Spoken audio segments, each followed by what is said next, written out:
നമസ്തേ. ഞാൻ സന്തോഷ് ആചാര്യ, വാസ്തു വിദഗ്ധനാണ്. ഇന്ന് നമ്മൾ ചർച്ച ചെയ്യുന്ന വിഷയം ഒരു ഗൃഹത്തിന് സമീപത്ത് നിൽക്കേണ്ട നല്ലതായിട്ടുള്ള വൃക്ഷങ്ങൾ.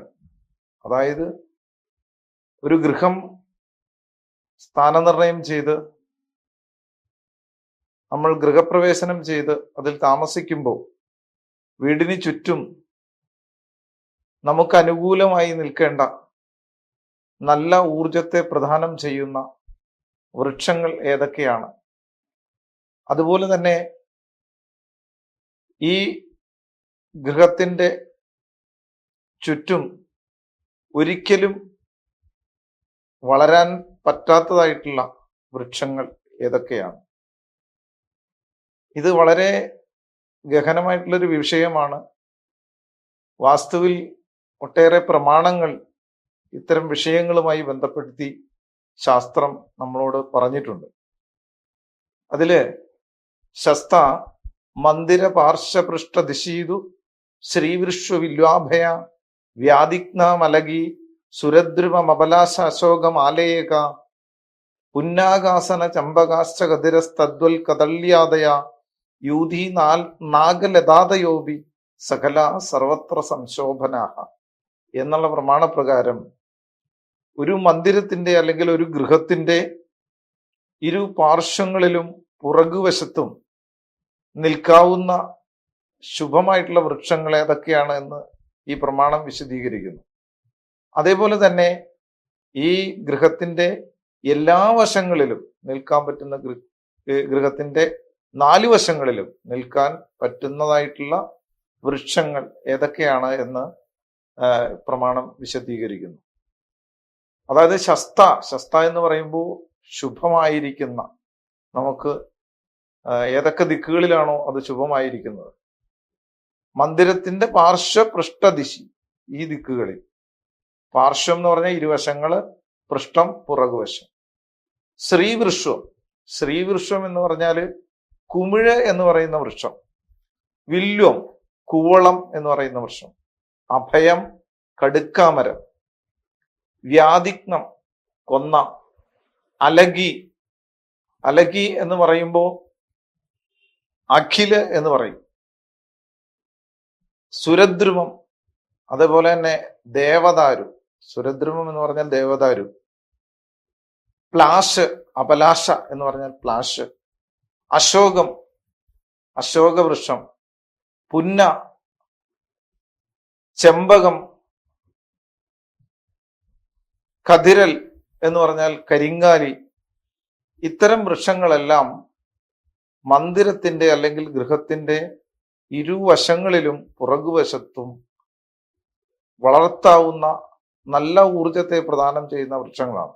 അതുപോലെ തന്നെ കുരുക്കുത്തിമുല്ല, വാഴ, വെറ്റിലക്കൊടി മുതലായിട്ടുള്ളതും പിച്ചി മുതലായിട്ടുള്ള നല്ല ഊർജം നൽകുന്ന, നല്ല സുഗന്ധം നൽകുന്ന ചെടികളും വീടിന്റെ എല്ലാ ഭാഗങ്ങളിലും നിർത്താൻ പറ്റുന്നതാണ് എന്ന് വാസ്തുശാസ്ത്രം പറയുന്നു. അതേപോലെ തന്നെ നമ്മുടെ വീടിന്റെ എല്ലാ ഭാഗത്തും നമുക്ക് നട്ടു വളർത്താൻ പറ്റുന്ന ഒരു ചെടിയാണ് തുളസി എന്നുള്ളത്. തുളസി വളരെ പ്രാധാന്യം അർഹിക്കുന്ന ഒരു ചെടിയാണ്. ധാരാളം ഔഷധ ഗുണമുള്ള ചെടി.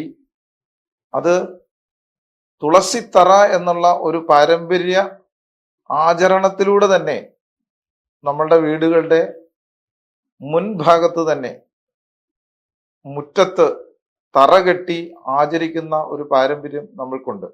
അതുപോലെ തന്നെ 4 കെട്ട് മുതലായിട്ടുള്ള ഭവനങ്ങളിൽ മുല്ലത്തറ, അതായത് 4 കെട്ടിന്റെ നടുമുറ്റത്തിൽ മുല്ലത്തറ എന്ന് പറയുന്ന ഒരു പാരമ്പര്യ ആരാധനാ സമ്പ്രദായത്തോടു കൂടി മുല്ലത്തറ വെച്ചിട്ട് മുല്ലത്തറയിൽ മുല്ല നട്ടു വളർത്തുന്ന ഒരു സമ്പ്രദായവും നമുക്കുണ്ട്. ഈ ചെടികളെല്ലാം തന്നെ നമുക്ക് വളരെ പോസിറ്റീവായിട്ടുള്ള ഊർജം, ഔഷധ ഗുണത്തെ പ്രദാനം ചെയ്യുന്ന ചെടികളാണ്. ഈ മുല്ലത്തറയോടൊപ്പം തന്നെ വെറ്റിലക്കൊടി മുതലായിട്ടുള്ള, വെറ്റില എന്ന് പറഞ്ഞാൽ നാഗലത എന്നാ പറയുക, സ്വർഗത്തിൽ നിന്ന് വന്നതാണ് എന്നാണ് പറയുക.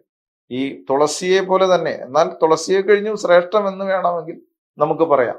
ആ ശ്രേഷ്ഠമായ ആ നാഗവല്ലി എന്ന് പറയുന്ന വെറ്റിലക്കൊടി ഈ മുല്ലത്തറയോടൊപ്പം തന്നെ നമുക്ക് നട്ടു വളർത്താവുന്നതാണ്. ഇത്തരം വൃക്ഷങ്ങൾ അല്ലെങ്കിൽ ഇത്തരം ചെടികൾ നമുക്ക് ഏറ്റവും നല്ല ഔഷധ ഗുണത്തെ പ്രദാനം ചെയ്ത് വീടിനുള്ളിലും വീടിന്റെ പരിസരങ്ങളിലും എല്ലാം നല്ല പോസിറ്റീവായിട്ടുള്ള നല്ല ഊർജത്തെ പ്രദാനം ചെയ്യുന്ന ചെടികളാണ്. അതുപോലെ തന്നെ ഈ ഗൃഹത്തിന്റെ മുറ്റത്തിന് വെളിയിൽ സാധാരണ ഇപ്പൊ കണ്ടുവരുന്ന രീതി എന്ന് പറയുന്നത് മുറ്റത്ത് തന്നെയാണ് പൂന്തോട്ടം വയ്ക്കുക. പൂന്തോട്ടം എന്ന് പറയുന്നത് പഴയ വാസ്തുശാസ്ത്ര നിയമം അനുസരിച്ച് മുറ്റത്തിന് വെളിയിൽ പൂന്തോട്ടം എന്ന് പറയുന്ന അല്ലെങ്കിൽ ഉദ്യാനം എന്ന് പറയുന്ന ഒരു പ്രത്യേക സ്ഥാനം തന്നെ അതിന് നിശ്ചയിച്ചുകൊണ്ട് മുറ്റത്തിന് വെളിയിലാണ് പൂന്തോട്ടം ക്രമീകരിക്കേണ്ടത്. ആരാമോ ഗൃഹസന്നിധവും എന്ന് പറയുന്നത്, ഗൃഹത്തിന്റെ അടുത്ത് പൂന്തോട്ടം ഉണ്ടാക്കുമ്പോൾ അത് നാഗങ്ങളുടെ മുതലായിട്ടുള്ള ഇഴജന്തുക്കളുടെ ഭയപ്പെടുത്തൽ അവിടുത്തെ അധിവസിക്കുന്നവർക്ക് ഉണ്ടാകും എന്നുള്ള ഒരു ഇതുകൊണ്ട് നാഗങ്ങളെ വരാതിരിക്കുന്നതിനും വേണ്ടിയിട്ടും ഈ രോഗഭംഗിലമായിട്ടുള്ള ചില പുഷ്പങ്ങൾ ഉണ്ടാകുന്ന ചെടികളുണ്ട്. ആ ചെടികളെല്ലാം വീടിൽ നിന്ന് അകന്നു നിൽക്കുന്നതിനും വേണ്ടിയിട്ട് ആരാമം അല്ലെങ്കിൽ പൂന്തോട്ടം എന്ന് പറയുന്നത് വീടിന് മുറ്റത്തിന് വെളിയിൽ വരുന്ന വിധത്തിലാണ് സാധാരണ വാസ്തുശാസ്ത്ര നിയമം അനുസരിച്ച് ക്രമീകരിക്കേണ്ടത്.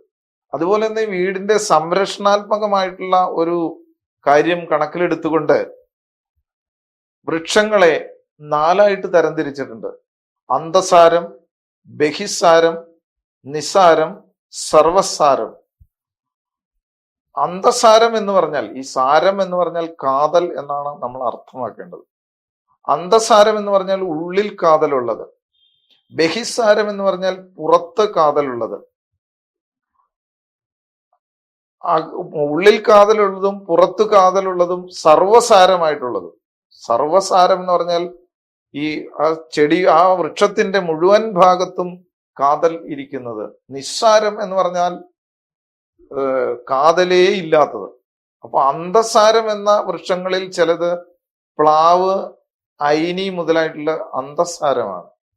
ബഹിസാരം എന്ന് പറഞ്ഞാൽ തെങ്ങ്, പന, കവുങ്ങ് മുതലായിട്ടുള്ള ബഹിസാരമാണ്. സർവസാരമായിട്ടുള്ളത് പുളി, അതേപോലെ തന്നെ തേക്ക് മുതലായിട്ടുള്ളതൊക്കെ സർവസാരമാണ്. നിസ്സാരമായിട്ടുള്ളത് മുരിങ്ങ മുതലായിട്ടുള്ള, മുരിക്ക് മുതലായിട്ടുള്ള വൃക്ഷങ്ങളൊക്കെ നിസ്സാരമാണ്.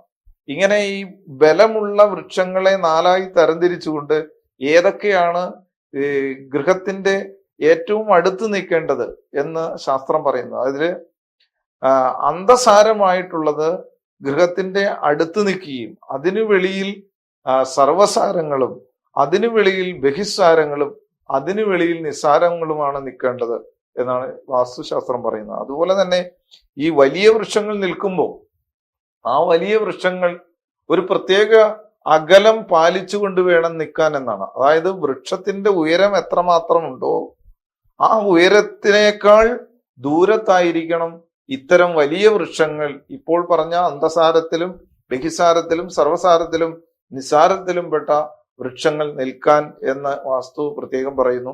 ഇത് വീടിന്റെ സംരക്ഷണം, വീട്ടിൽ അധിവസിക്കുന്നവരെ സംബന്ധിച്ച് ഈ നിസാര വൃക്ഷങ്ങൾ വീട്ടിലേക്ക് മറിഞ്ഞ് വീഴാതിരിക്കുന്നതിന് വേണ്ടിയിട്ടുള്ള ഒരു മുൻകരുതലോടുകൂടി ശാസ്ത്രം പറഞ്ഞിരിക്കുന്നതാണ്.